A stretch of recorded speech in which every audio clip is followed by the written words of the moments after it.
தெய்வ சத்தம் நிகழ்ச்சிக்கு அன்புடன் வரவேற்கிறோம். இப்பொழுதும் சகோதரர் டேனியல் ராஜதுரை அவர்களின் தெய்வ செய்தியினை கேட்டு ஜெபித்து அற்புதங்களையும் ஆசீர்வாதங்களையும் பெற்றுக்கொள்ள அழைக்கிறோம். மத்தேயு எழுதின சுவிசேஷம் 4ஆம் அதிகாரம் 1ஆம் வசனத்தில் எழுதப்பட்டிருக்கிறத உங்களோடு கூட நான் பகிர்ந்து கொள்ள விரும்புகிறேன். இயேசு பிசாசினால் சோதிக்கப்படுவதற்கு ஆவியானவராலே வனாந்தரத்திற்கு கொண்டு போகப்பட்டார் அப்படின்னு சொல்லி எழுதப்பட்டிருக்குது. இதில் எனக்கு வந்த சந்தேகம் என்ன தெரியுமா? இயேசுவையே பிசாசு சோதிப்பதற்கு ஆவியானவரால் கொண்டு செல்லப்படணுமா? அபிஸ் பாசிபிள். அது எப்படி நிகழ்ந்திருக்கக்கூடும்? இதுதான் எனக்கு ரொம்ப வருஷமாக இருக்கிற சந்தேகம். ஆனாலும் கூட வார்த்தையின்படி நம்ம அதை அறிந்து கொள்ளணும், அதை ஆராய்ச்சி செய்யணுங்கிறதுக்காக சற்று நான் தியானிக்க ஆரம்பித்தேன் இல்லையா. இன்றைக்கி வாழ்க்கையில் சோதனைகள் வரலாம். ஆனால் சோதனையே வாழ்க்கையாக இருந்தால் இன்றைக்கி நிறைய பேருடைய உள்ளத்தில், வாழ்க்கையில், வீட்டில் இதுதான் நிகழ்ந்து கொண்டிருக்கிற காரியம். என்னங்க வாழ்க்கை, என்ன குடும்பம், என்ன செய்கிறது? சோதனையே வாழ்க்கையாக போச்சு. என்னால் நிம்மதியாக இருக்க முடியலை. யாராவது எனக்கு உதவி செய்ய மாட்டாங்களா? நான் சிரித்து எத்தனையோ வருஷமாகி போச்சு. எனக்கு அன்பான சகோதரி, அப்படித்தானே சொல்லிக்கிட்டு இருக்கீங்க இல்லையா? நான் சந்தோஷமாக இருந்து எத்தனையோ வருஷமாகி போச்சு. என்ன செய்கிறது, என்ன செய்யட்டும், யாருக்கிட்ட போய் சொல்கிறது? என்னுடைய இருதயம் வெடிச்சிரும் போல இருக்குது. எனக்கு அன்பான சகோதரனே, நீங்களும் கூட அப்படித்தானே சொல்லிக்கிட்டு இருக்கீங்க இல்லையா? சோதனை மனுஷனுடைய வாழ்க்கையில் வர்றது நல்லது அப்படின்னு சொல்லி வேதம் நமக்கு கற்றுக் கொடுக்குது. சோதனையோடே கூட அதை தாங்கி கொள்ளக்கூடிய போக்கையும் உண்டாக்குவேன்னு சொல்லி கர்த்தருடைய வார்த்தை சொல்லுகிறது. சோதனை காலம் முடிந்த பிறகு நான் பொன்னாக விளங்குவேன் என்று சொல்லுகிற வார்த்தையும் நமக்கு வழிகாட்டுதலாக இருந்து கொண்டிருக்குது. ஆகையினால் இன்றைக்கி நான் சொல்ல விரும்புகிறேன், சோதனையே வராது அல்லது சோதனையே வரக்கூடாது அப்படின்னு சொல்லக்கூடாதுங்க. ஒரு விசுவாசி சொல்லக்கூடாது. உலக ஜனங்கள் சொல்லலாம், எனக்கு ஏன் இவ்வளவு சோதனை, எனக்கு மட்டும் ஏன் இவ்வளவு சோதனை அப்படின்னு சொல்லி பல சொல்லுகிற உண்டு. ஒரு விசுவாசி சோதனையே வராது, வரக்கூடாது அப்படின்னு சொல்லுவது கர்த்தருடைய பார்வையில் சரியானதாக இருக்காது அப்படிங்கிறத நான் சொல்ல விரும்புகிறேன். சரி, கடந்து வருவோம். இங்கே கர்த்தருடைய ஆவியானவரே பிசாசினால் சோதிக்கப்படுவதற்கு இயேசு கிறிஸ்துவை அனுப்புகிறத பார்க்க முடிகிறது. எங்கே? வனாந்தரத்துக்கு அனுப்புகிறது. கொண்டு போகப்பட்டார். சரி, மார்க் 1ஆம் அதிகாரம் 12ஆம் வசனம் கூட எழுதப்பட்டிருக்கு. ஆவியானவர் அவரை வனாந்தரத்திற்கு போகும்படி ஏவினார். இயேசு கிறிஸ்துவை உள்ளத்தில் புறப்பட்டு போ என்று சொல்லி ஒரு உந்துதல் அங்கே எழுகிறத பார்க்க முடிகிறது. ஆகையினால இயேசு கிறிஸ்துவும் அந்த சத்தத்திற்கு அடிபணிந்து கீழ்ப்படிந்து அவர் வனாந்தரத்திற்கு செல்கிறதை பார்க்க முடிகிறது. லூக்கா எழுதின சுவிசேஷம் 4ஆம் அதிகாரம் 1ஆம் வசனத்தை பின்பு இதில் பார்க்கிறோம். ஆவியானவராலே வனாந்தரத்திற்கு கொண்டு போகப்பட்டு 2ஆம் வசனத்தை தொடர்ந்து வருவோம். 40 நாள் பிசாசினால் சோதிக்கப்பட்டார். அந்த நாட்களில் அவர் ஒன்றும் புசியாதிருந்தார் என்று சொல்லி எழுதப்பட்டிருக்குது.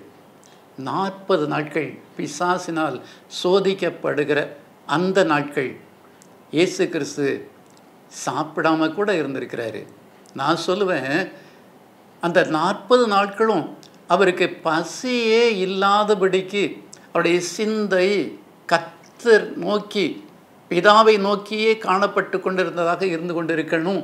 ஆகையினால பசி தெரியலை அவர். ஆகையினால சாப்பாட்டை குறித்து கரிசனை கொள்ளலை அப்படின்னு சொல்லி நான் உங்களுக்கு சொல்ல விரும்புகிறேன். இந்த இடத்துல மற்றொரு காரியத்தை நான் சொல்ல விரும்புகிறேன்.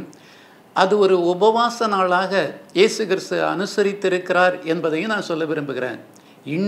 இன்றைய நாட்களில் அநேகர் சொல்லுகிற உண்டு, ஐயா இன்றைக்கி செவ்வாய்க்கிழமை நான் உபவாசம் பண்ணுகிற நாள், இன்றைக்கி வெள்ளிக்கிழமை நான் உபவாசம் பண்ணுகிற நாள், நான் மத்தியானம் சாப்பிடலை ஆகையினால உபவாசம், நான் இன்றைக்கி காலையில் சாப்பிடலை ஆகையினால காலையில் உபவாசம், நான் இன்றைக்கி ராத்திரி சாப்பிடலைங்க சாப்பிட மாட்டேங்க, ராத்திரி உபவாசம் இருக்கிறேன். எனக்கு அன்பான சகோதரனே சகோதரி, கிழமை முக்கியத்துவம் இல்லை, எந்த நேரத்தில் ஏன் சாப்பிடாம இருக்கிறோங்கிறது முக்கியத்துவம் இல்லை. அந்த வேளையை, அந்த நாட்களை எப்படி பயன்படுத்துகிறோம், எதற்காக பயன்படுத்துகிறோம், அந்த சிந்தை தான் மிக முக்கியமான காரியம். அப்படிப்பட்ட காத்திருத்தலின் நாட்கள் தான் உபவாச நாட்களாக கருதப்படும் இல்லையா? அப்படின்னா சுருக்கமாக சொன்னால், சாப்பிடாமல் இருப்பதற்கு பேர் உபவாச நாள் அப்படிங்கிறது கிடையாது. நீ உபவாசித்து கர்த்தரோடு கூட கர்த்தருடைய வார்த்தையின்படி பிதாவின் சித்தத்தை உன்னுடைய உள்ளத்தில் ஏற்றுக்கொண்டு அதை ஆராய்ந்து பார்ப்பதற்கு எடுத்துக்கொள்கிற நாள் இருக்குது.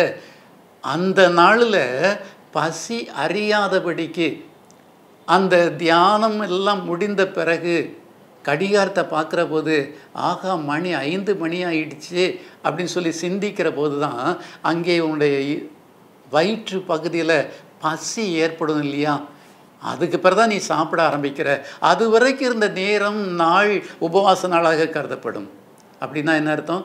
சாப்பிடாமல் இருப்பதற்கு உபவாசம் அப்படிங்கிறது அல்ல, கர்த்தருடைய வார்த்தையோடு கூட காத்திருப்பது உபவாசம். சரி, கடந்து வர விரும்புகிறேன். எண்ணாகமம் 19ஆம் அதிகாரம் 17ஆம் வசனத்தில் வாசிக்கிறோம். தீட்டுப்பட்டவனுக்காக பாவத்தை பரிகரிக்கும் கிடாரியின் சாம்பலிலே கொஞ்சம் எடுத்து ஜலம் வார்க்க வேண்டும் என்று சொல்லி எழுதப்பட்டிருக்கு. ஒரு சின்ன காரியத்துக்காக இந்த வசனத்தை நான் எடுத்து சொல்ல விரும்புகிறேன். தீட்டுப்பட்டவனுக்காக பாவத்தை பரிகரிக்கும் கிடாரியின் சாம்பலிலே கொஞ்சம் எடுத்து. சாம்பல் அப்படின்னு ஒரு சொல் இருக்குது, அது எதுக்கு பயன்படுத்துறது அப்படிங்கிறத நான் சுட்டி காட்ட விரும்புகிறேன். தீட்டுப்பட்டவனுக்காக பாவத்திற்கு பரிகாரம் செய்வதற்காக இந்த சாம்பல் தியாகமாக கருதப்படுகிறது. சாம்பல் என்று சொன்னால் தியாகம். தன்னை வெறுத்து அழித்து சாம்பலாக்கி அதனுடைய நோக்கம் எதுவோ அதை நிறைவேற்றுவதற்காக பயன்படுத்தப்படுகிறது இருக்கிறது. அது இங்கே சொல்லப்பட்டிருக்குது. கரைபட்ட இருதயம், குறைவுள்ள சரீரம் மாற்றப்பட வேண்டுமே.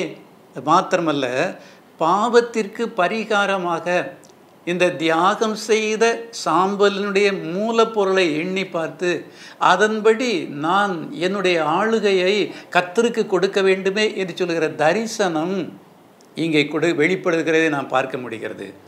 அப்படின்னா பரிகாரம் அதே வண்ணமாய் கரைபடுதலின் மாற்றம். ஒரு பிரசங்கத்தை 2 பேர் அழகாக பண்ணினாங்க. அந்த யார் இந்த 2 பேர் தெரியுமா? ஒன்று யோவான் ஸ்நானகன், மனம் திரும்புங்கள் பரலோகராஜ்யம் சமீபமாக இருக்கிறது என்று சொல்லி யோவான் ஸ்நானகன் பிரசங்கம் பண்ணினார். அதே பிரசங்கத்தான் இயேசு கிறிஸ்து பிரசங்கம் பண்ணினார். மனம் திரும்புங்கள் பரலோகராஜ்யம் சமீபமாக இருக்கிறது. இந்த 2லையும் யோவான் ஸ்நானகனுடைய பிரசங்கத்தில் தொடர்ச்சியான வருது தெரியுமா? கனி கொடுக்கும்படியாய் அப்படின்னு சொல்லி ஒரு சொல் அங்கே கடந்து வருகிறது. மனம் திரும்பலுக்கு ஏற்ற கனி கொடுங்கள் என்று சொல்கிற அழைப்பின் சத்தத்தை யோவான் ஸ்நானகன் அடிஷ்னலாக ஒலிக்கிறத அங்கே பார்க்க முடிகிறது. மனம் திரும்பலுக்கு ஏற்ற கனி கொடுங்கள் அப்படின்னா உங்களுடைய மனம் திரும்புதல் கனி கொடுப்பதன் மூலமாய் வெளிப்படுகிறது. கனி என்று சொன்னால் உங்களுடைய செயல்பாடுகள், கனி என்று சொன்னால் உங்களுடைய சிந்தனைகள், கனி என்று சொன்னால் உங்களுடைய நாவின் சொற்கள், கனி என்று சொன்னால் உங்களுடைய கரங்கள் கால்களின் அவயவங்களின் கிரியைகள். இவைகள் மூலமாக உங்களுடைய மனம் திரும்புதல் கர்த்தருக்கு நேராக வெளிப்படுத்தப்பட வேண்டும் என்பது யோவான் ஸ்நானனுடைய அழைப்பின் சத்தமாக இருந்து கொண்டிருக்கிறது.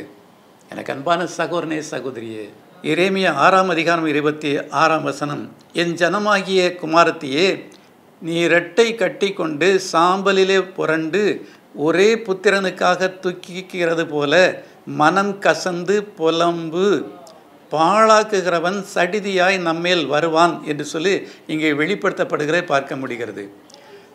மனம் கசந்து புலம்பு சடிதியிலே நம்மேல் வருவான். யார்? பாழாக்குகிறவன், உன்னுடைய ஆத்துமாவை கெடுத்து போடுகிறவன், உன்னுடைய நடை உடை பாவனைகளை கர்த்தருக்கு பிரியமில்லாதவைகளாக கரைபடச் செய்கிற பிசாசானவன் அவன் சடுதியாய் வருகிறவனாக இருந்து கொண்டிருக்கிறான். அவனை ஜெயிப்பதற்கு இந்த தபசு நாட்கள் பயனுள்ளதாக காணப்பட வேண்டுமே. அப்படியானா உன்னுடைய அறைக்கதவை பூட்டி அந்தரங்கத்தில் உபவாசித்து ஜெபிப்பாய் என்று சொன்னால் கர்த்தருடைய ஆவியானவர் உனக்குள் பிரவேசிப்பார். அந்தரங்கத்தில் பார்க்கிற உன் பிதா வெளியரங்கமாய் பலன் கொடுப்பார். ஐயா, என் வீட்டில் நான் தனித்து இருக்க முடியலை, ஆலயத்துக்கு புறப்பட்டு செல். ஆலயத்தில் உபவாச நாளை நியமியுங்கள், பரிசுத்த உபவாச நாளை நியமியுங்கள்.